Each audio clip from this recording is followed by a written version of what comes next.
Today, we're going to break down a really powerful way to prompt an AI. It's a technique that can completely change the game, turning it from a kind of vague idea generator into a sharp, strategic simulator for your biggest, toughest questions.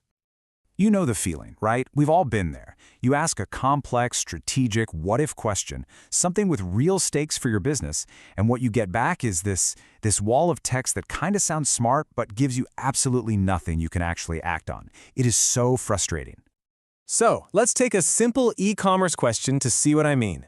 The usual way over on the left is pretty straightforward, but look at the strategic way on the right.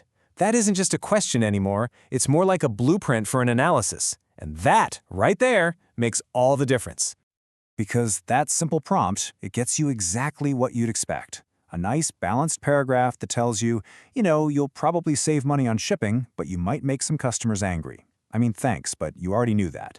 It has no sense of operational reality, no timing, no concrete steps. It's just brainstorming, it's not a plan.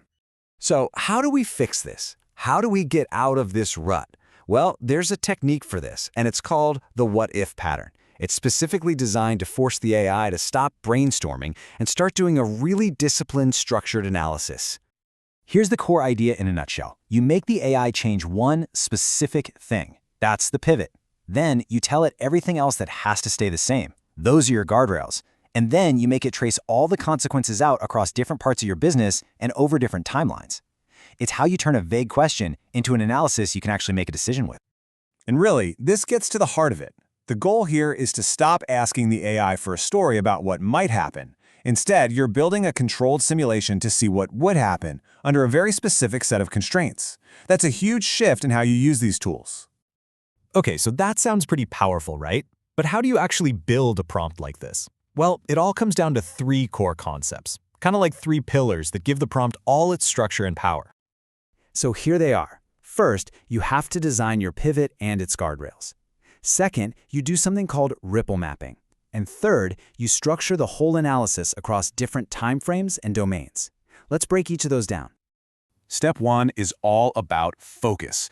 You start with a single, really specific change. Not, what if healthcare gets better? No way. It's, what if nationwide telehealth licensure starts in Q3 2025? See the difference? Then, you lock everything else down with those guardrails. These are your assumptions about the market or tech or whatever.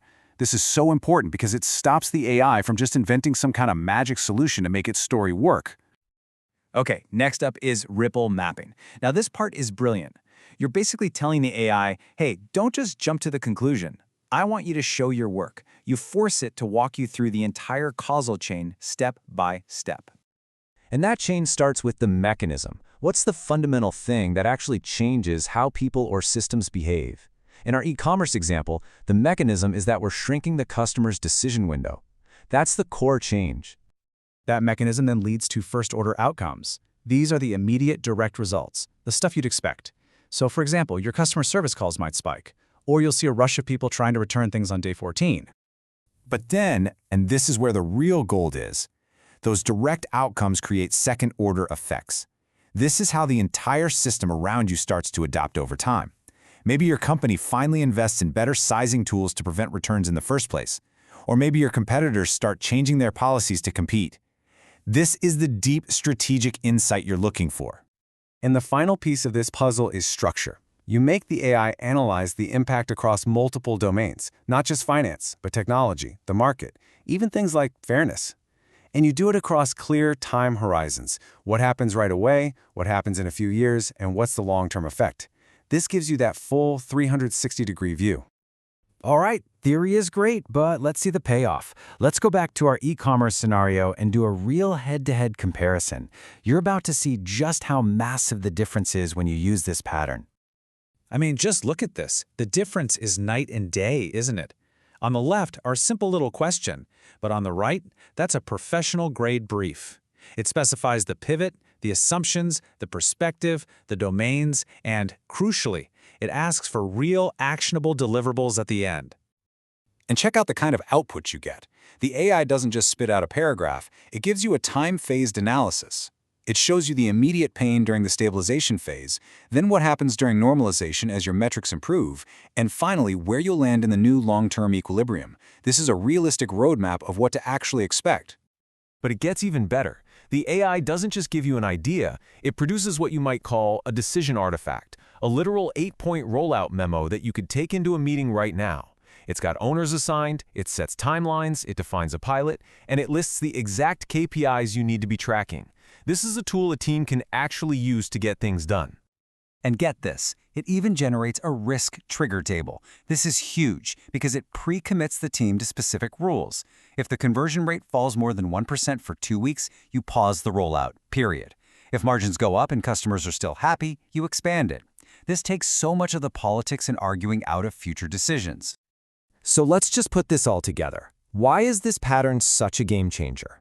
Well, it's because it's designed from the ground up to move you from vague, fuzzy ideas to a concrete plan of action. This pattern just fundamentally improves the output you get. By locking in all those assumptions, you get coherence. By making it trace the logic, you get quality. By specifying the format, you get control. And when you put it all together, you get something genuinely useful. Not an essay, but a real, actionable plan. And this, right here, this is the ultimate takeaway. With a generic prompt, your team is left debating vague opinions and feelings. But with a structured prompt like this one, you elevate the conversation. You're no longer arguing about what might happen. You're debating specific thresholds for action and who's responsible for what. It is a completely different and way more productive discussion. So just remember that central idea. You're using the what-if pattern to convert the AI from a simple storyteller into a powerful, controlled simulator, a tool for making real strategic decisions. Now you have the pattern. You have the tools to turn your biggest uncertainties into clear, actionable plans. So the only question left is, what strategic question are you going to simulate first?